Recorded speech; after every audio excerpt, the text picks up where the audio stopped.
Whether or not you're familiar with cryptids, you've likely heard the name Wendigo before. No, not that one. In today's video, I'm going to explain what is a Wendigo and how you might be able to survive an encounter should that ever happen.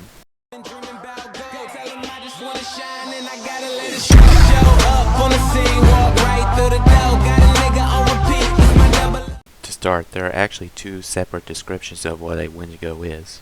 The more popular one being that when you consume human flesh, a spirit takes over your body and transforms you into a monster called a Wendigo. But traditionally, this was a mental illness that was most of the time brought upon by the act of cannibalism. Traditionally, the Wendigo is described to be a more humanoid creature with pale skin, elongated limbs, and sunken eyes. Now, the more popular version of the Wendigo, the one with the deer head that everyone knows and loves, this is actually a made-up version of it. No one knows the exact origin of the deer head version, but it's my favorite. So you're gonna see more pictures of that version. So while doing research, I found this image of it, and if I had to see it, then so do you. Go fuck yourself. So rather than read off a Wikipedia page here, I'm just going to give you some cliff notes. The Wendigo is a demonic spirit that mainly manifests itself during the winter time. It is often associated with greed and selfishness, hence the whole cannibalism thing. Because you gotta think, right, these are Native Americans before the Industrial Revolution, so you gotta really see it through that perspective. In other words, greed and selfishness is associated with being lost in the woods and eating your friends to survive.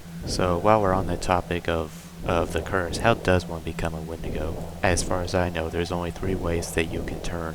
1. If you're around a Wendigo or Wendigos for too long, then you yourself will become one. 2. If you're so overcome by greed and selfishness, the Wendigo spirit will take over you. And then the 3rd way, which is less likely, which is just straight up cannibalism. And again, they only come out during the winter, which sucks if you're from Canada, which is where most of the stories come from. Now let's say you do have a Wendigo problem. How do you take care of it? Well, 1, you could try and cure a Wendigo. According to Cree folklore, you can try to capture a Wendigo and feed it animal fat and animal grease. And if it starts to vomit ice, then that means it's working. But what if it's not working? How exactly would you kill a Wendigo? Well, get ready, because this is a pretty long process. First, you're going to want to find a way to subdue a Wendigo. Next, you're going to take a blade that's made of silver, because it's always silver. Next, you're going to want to cut out its heart. Cut the heart into several pieces, then place the heart in a silver box, and then bury said box in a churchyard or anywhere that's considered hallowed ground. Next, you're going to want to dismember the Wendigo's corpse, take the head and limbs apart, and then bury it. If you don't get this process exactly right, the Wendigo spirit will just take over another person's body. Now, I know what you might be thinking, how would you subdue a Wendigo in the first place? I would recommend trapping it in a bear cage. You can either lure it with meat or you could push it into the cage with torches because Wendigos are afraid of fire, because again, of course it is. Another thing I want to add is that if you're hunting the Wendigo, it's best if you wear sunglasses or something over your eyes, because no matter how cool your ghillie suit looks, if it makes eye contact with you, it will instantly recognize you as human and react accordingly. Now, let's say it does spot you.